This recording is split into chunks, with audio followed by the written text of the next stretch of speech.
Chapter 7 Captain Cook Builds a Nest. Very reluctantly, Janie and Bill had to leave Captain Cook and go to school. Mrs. Popper was busy in the kitchen, rather belatedly doing the breakfast dishes, and while she dimly realized that the penguin was going in and out of the refrigerator pretty frequently, she thought nothing of it at first. Meanwhile, Mr. Popper had abandoned his telephoning and was now busy shaving and making himself neat in honor of being the owner of such a splendid bird as Captain Cook. But the penguin, though thus neglected for the moment, was by no means idle. With the unusual excitement and having to go to market earlier than usual, Mrs. Popper had not yet got around to straightening the house. She was an excellent housekeeper. Still, with two children like Janie and Bill, and a husband with such untidy ways, there is no denying the fact that she had to pick up the place rather frequently. Captain Cook was now attending to the picking up. Into the corners of every room he prowled and poked and pecked with a busy thoroughness. Into every closet he stared with his white circled eyes. Under and behind all the furniture he crowded his plump figure, with little subdued cries of curiosity, surprise, and pleasure. And each time he found what he seemed to be looking for, he picked it up in the black end of his red beak and carried it, waddling proudly on his wide pink feet into the kitchen and into the icebox. At last it occurred to Mrs. Popper to wonder what on earth the busy bird was up to. When she looked, she could only scream to Mr. Popper to come quickly and see what Captain Cook had done now. Mr. Popper, himself looking rather remarkable, as Mrs. Popper noticed later, joined her in staring with astonishment into the refrigerator. Captain Cook came up too and helped them look. "Ork, ork," he said with triumph. Mrs. Popper laughed and Mr. Popper gasped as they saw the results of Captain Cook's trips through the house.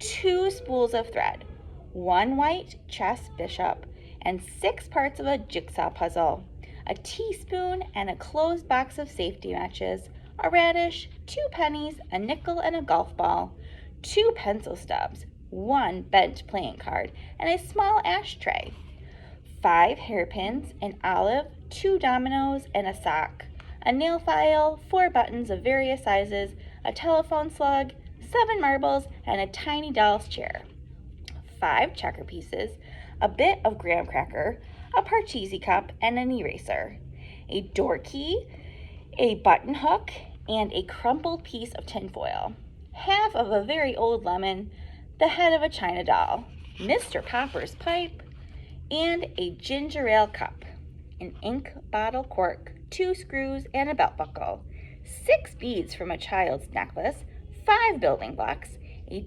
darning egg, a bone, a small harmonica, and a partly consumed lollipop, 2 toothpaste lids, and a small red notebook. "I guess this is what you call the rookery," said Mr. Popper. "Only he couldn't find any stones to build his nest with." "Well," said Mrs. Popper, "those penguins may have heathen ways at the South Pole, but I declare, I think this one is going to be quite a help around the house." "Ork," said Captain Cook, and strutting into the living room, he knocked over the best lamp. "I think, Papa," said Mrs. Popper, "that you had better take Captain Cook outside for a little exercise. Good gracious, you're all dressed up! Why, you look almost like a penguin yourself." Mr. Popper had smoothed down his hair and shaved off his whiskers. Never again would Mrs. Popper have to reproach him for looking as wild as a lion. He had put on a white shirt with a white tie and a white flannel trousers, and a pair of bright tan oxblood shoes.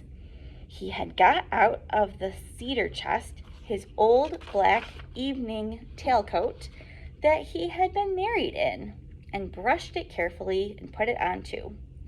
He did indeed look a little like a penguin. He turned and strutted like one now for Mrs. Popper. But he did not forget his duty to Captain Cook.